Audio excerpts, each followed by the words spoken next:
Hello बच्चों, कैसे हैं आप सब। आई होप कि आप सब बहुत बहुत बहुत अच्छे होंगे। तो बच्चों, आज की इस वीडियो में हम कक्षा 4 की वर्कशीट को सॉल्व करेंगे। ये आपकी बच्चों मैथ्स की वर्कशीट है।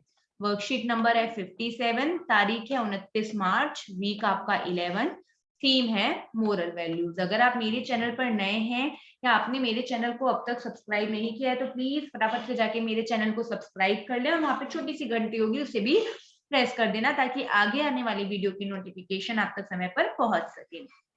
तो चलिए, पहला प्रश्न है आपके पास चित्र पहेली। अभी आपकी प्रश्न बहुत समय से करते हुए आ रहे हैं, तो आपको पता होगा कि इसमें क्या करना है। इसमें हमें क्या करना होता है, अंतर ढूंढना होता है। अब ये अंतर धीरे धीरे बहुत बारीक होता चला जा रहा है, तो आपको कुछ नहीं करना है बच्चों, बस ध्यान से देखना है। तो चलिए, मैं भी ध्यान से देखती हूँ और आप भी ध्यान से देखिए। सबसे पहले मैंने ध्यान से देखा तो ये देखिए, ये पत्ती इधर ऐसे है, इधर की तरफ मुंह है और ये इधर डंडी है और ये इधर देखो उल्टी है। तो पहला डिफरेंस तो हमें यही पता चल गया। और देखो इधर भी ये पत्ती इधर उल्टी है और इधर भी। ठीक है, अब देखिए, इधर ये सूरज इधर है और ये सूरज इधर है। कितनी गलती हो गई है, हमने 3 गलतियां ढूंढ ली है। ठीक है, अब आप देखिए, ये केटल के नीचे यहाँ पर क्या बना हुआ है और यहाँ पर क्या बना हुआ है। तो हमने ये 4 गलतियां निकाल ली है। तो अब चलिए, अब हम बात करते हैं फ्रैक्शंस की। तो आप पिछली क्लासेस से फ्रैक्शन ही करते हुए आ रहे हैं। फ्रैक्शन जिसे हम हिंदी में कहते हैं भिन्न। ठीक है, फ्रैक्शन या और भिन्न का अर्थ है पूर्ण का कोई भाग। अब इसका मतलब क्या होता है, पूर्ण का मतलब होता है कोई चीज पूरी। यानी कि मान लीजिए मैं आपको एक कॉपी का, एक पन्ने का एग्जांपल देती हूँ, क्योंकि आप सब अपनी कॉपी के पन्ने फाड़ते हैं, कभी टेस्ट देने के लिए कभी कुछ। तो आपने एक कॉपी का, या चलिए मान लिया आप वो 16 चोर सिपाही राजा मंत्री वाला खेल खेल रहे हैं, तो उसमें 4 पर्चियां चाहिए। आपने क्या किया, एक पूरा कागज लिया। क्या लिया, पूरा कागज, पूर्ण कागज। ठीक है, अब कितने भाग में काटना है आपको, इसको 4 पर्चियां बनानी होती है। ये लीजिए, आप 4 पर्चियों में हमने बना दिया। तो अब जब पहली पर्ची आपने ली, तो ये एक पर्ची ली आपने इसमें से, और कुल मिलाकर कितनी है ये, 4। तो 1/4। वैसे ही आप पिज्जा लेते हैं, पिज्जा में कितने स्लाइस है, मान लीजिए 4 6 है या 8 है।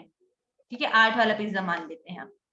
तो आपने इसमें से 2 स्लाइस खा ली और कुल मिलाकर कितनी है, 8। तो ये 2/8 है, ये क्या है, यहाँ पे कोई भाग, इसका कोई पार्ट है आपके पिज्जा का, और नीचे क्या है, पूरा, पूर्ण। ठीक है, यही फ्रैक्शन होता है। अगर कोई आपसे फ्रैक्शन कह दे तो आप ये कहोगे कि किसी भी पूरी चीज का कोई एक हिस्सा। पर बात याद रहे कि यह बराबर हिस्सों में बांटा जाता है। ऐसा नहीं है किसी को एक चॉकलेट है उसको पूरी मिल गई और जो दूसरे को बहुत थोड़ी सी उसी में से उसका पार्ट मिल गया, तो वो फ्रैक्शन नहीं होगा। तो देखिए, आधार ने अपने लिए पिज्जा ऑर्डर किया। वह बहुत खुश था कि आज पूरा पिज्जा खाने को मिलेगा। यह एक पूर्ण है, इसे 1 से दर्शाया जाता है। यानी कि अब वो पूरा पिज्जा खा रहा है, तो उसे हम पूरा है ना वो, तो इसलिए हम उसे 1 से दिखाएंगे। ठीक है, एक मित्र उससे मिलने आया तो उसने पिज्जा 2 बराबर भागों में काट दिया। अब आपके घर कोई आया है और आप कोई चीज खा रहे हैं, तो आप उससे भी तो शेयर करेंगे। तब क्या हुआ, एक, अब उसको पूरा नहीं खाने को मिलेगा। अब पिज्जा तो 2 भागों में बट गया, तो कुल कितने भाग हैं, 2। तो कितना खाने को मिलेगा, 1। तो ये भी 1/2 है और ये वाला हिस्सा भी 1/2 है। ठीक है, क्योंकि आप करके देखेंगे आपको समझ आएगा। प्रत्येक भाग को आधा कहा जाता है। जब आप कोई भी चीज 2 लोगों में बांट रहे हैं तो उसे हम आधा कहते हैं। इससे पहले वे शुरू कर पाते, रिया और ऋषभ उनके साथ पिज्जा पार्टी में शामिल हो गए। लो भाई, कहा वो पूरा खाने वाला था, अब तो उसे 4 बराबर भागों में विभाजित करना होगा, बांटना होगा। तब उसने देखिए 4 भागों में बांट दिया। अब मैं आपको एक ये बहुत अच्छी चीज समझाती हूँ, वो आपको समझना होगा, फिर फ्रैक्शन आपको क्लियर हो जाएगा। देखिए, ये एक गोला बनाया, इसमें 4 भाग की, ठीक है। आप मान लीजिए ये 4 बच्चे हैं तो मैं इनको 4 भागों में ही बांट रही हूँ और मैं अलग अलग रंगों का इस्तेमाल कर रही हूँ। तो अब आपको समझ आएगा। ये देखिए इस वाले में मैं कह रही हूँ हरा रंग, इस वाले में क्या भरा हुआ है, पूरे में हरा रंग भरा हुआ है। ठीक है, तो चलिए एक पिज्जा का जो है वो मैंने इसे हरे रंग से भर दिया। अब दूसरे को मैं क्या करती हूँ, लाल रंग ले लेती हूँ। ठीक है, चलिए दूसरे में मैंने क्या किया, ये लाल रंग ले लिया।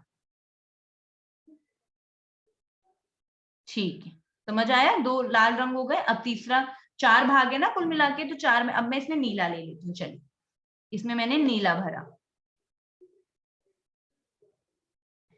अब एक और बचा है, एक में मैं कोई और कलर ले लेती हूँ, जैसे मान लीजिए आप ये वाला, मैं चलिए काला ले लेती हूँ।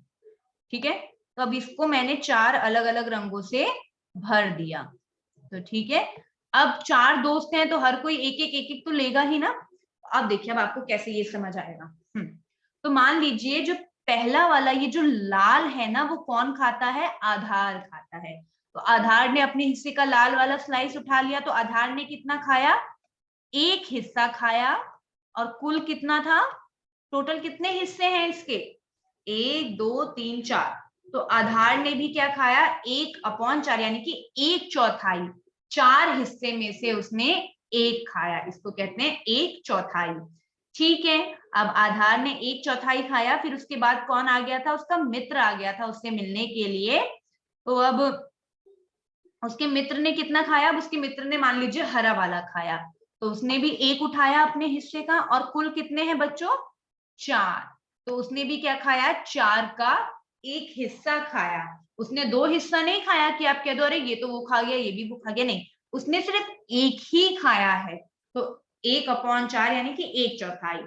अब रिया ने भी एक खाया है, मान लीजिए नीला वाला रिया ने खाया है, तो 1 और कुल कितने हैं, 4। और ऋषभ ने भी क्या खाया है, काला वाला हिस्सा खाया है, तो 1 4, क्योंकि कुल 4 है। मान लीजिए आप खुद ही जाते हैं और आप 3 हिस्से खा जाते हैं, आप लाल वाला भी खा जाते हैं, हरा वाला भी, काला वाला भी। तो आपने कितने हिस्से खाए हैं, 3, और कुल कितने हैं, 4। तो ये हो जाएगा 3/4। ठीक है, बराबर हिस्से होने चाहिए। अब आपको प्रश्न दिया गया है, आइए नीचे दी गई आकृतियों में आधे भाग 1/2 से दिखाया जाता है को छायांकित करने का प्रयास करें। तो इसमें से पहला चित्र है जिसको हम 2 बराबर भागों में बांट सकते हैं। देखिए आप इसको बांटेंगे, हाँ आप इसको भी ऐसे भी बांट सकते हैं, ऐसे। ठीक है, आप इसको और इसको बांट देंगे बराबर भागों में, लेकिन आप इन दोनों को नहीं बांट पाएंगे, क्योंकि अगर आप ऐसे बांट रहे हैं तो देखिए इधर अलग हिस्सा इधर अलग हिस्सा, ऐसे बांट रहे हैं तो भी अलग हिस्सा, और इसमें भी नहीं हो पाएगा। तो पहला और तीसरा ही इसको आप आधी में बांट सकते हैं। और आप इसको पता है ऐसे नहीं बांट सकते हैं, क्योंकि देखो इधर कुछ अलग नजर आएगा फिर और इधर कुछ नजर आएगा, तो आप ऐसे लेट के उसे काटेंगे। ठीक है, तो मैं इसको यहाँ पे मिटा दे रही हूँ ताकि आप कंफ्यूज ना हो। ठीक है, अब अगला प्रश्न पूछा गया, इन आकृतियों के 4 बराबर हिस्सों में यानी कि 1/4 और 1/4 भाग को छायांकित कीजिए। ठीक है, अब छायांकित क्या होता है कि आपको कलर करना है। तो मान लीजिए आपका ये एक था ना, तो आप इसके एक पार्ट में कलर कर देंगे, इसमें भी आप क्या कर देंगे, इसको किसी एक पार्ट में कलर कर देंगे, सिर्फ एक में, दोनों में नहीं। 4 भाग में बांट दिया सबको, देखो यहाँ पे मैंने 4 भाग में बांट दिया है, और एक में आपको सिर्फ एक में ही कलर करना है, क्योंकि 1/4 बोला है ना, तो हर किसी के एक भाग में आप कलर कर देना ऐसे। ठीक है, तो बच्चों आज की वीडियो में इतना ही, मिलते हैं अगली वीडियो के साथ। वीडियो अच्छी लगी हो तो लाइक करना, चैनल को जरूर सब्सक्राइब करना, मुझे कमेंट में जरूर बताना वीडियो कैसी लगी।